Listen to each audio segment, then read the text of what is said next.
So this is just talking about the money for after you graduate and coming back to Canada. So you'll have to do a credentialing assessment. This costs $1,486. So this is the money that you're paying to CAPR to ensure that your schooling meets the requirements in Canada. No, yeah, not gonna say anything else. Okay, then the next part is transcripts, potentially procurement and dispatch fees. This definitely ranges. 200 is kind of like the most I see people pay, so I just put $200 in there. That Healthcare in Canada course, which is one of the key things you have to do in the credentialing process, this is $500 as of today, which is November 25th, 2024. Haven't seen that number actually change in many years, so hopefully by the time you're there, that hasn't changed. You then have to do the written exam. They charge you around $1,368 to do it.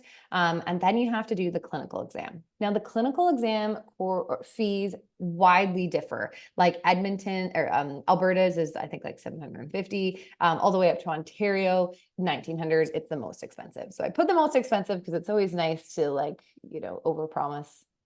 No, yeah, whatever that saying is, but make it be. So I tell you the most expensive, and then when it's cheaper, you're happy. So this brings us to a total of $5,454. I'm going to add a little thing on top of that, and that is if you, oh, sorry, I'll say one more thing.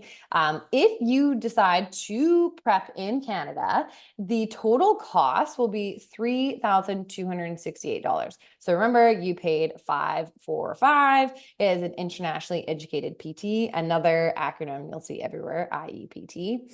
And this means that there's a difference about $2,000 if you decide to prep abroad versus if you chose to prep in Canada. I appreciate that the costs are much grander when you're looking at tuition and living abroad and everything like that.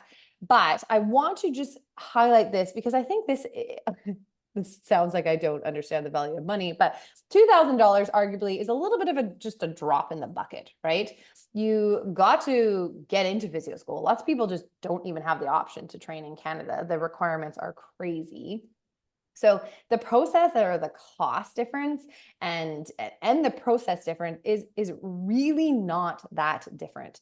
So if you're concerned about whether or not it's going to be really difficult to come back to Canada, it takes time. It takes money. Like, you still have to pass your written and clinical exams as a Canadian grad. So the whole thing just takes time from final graduation till the time that they say you're good to go.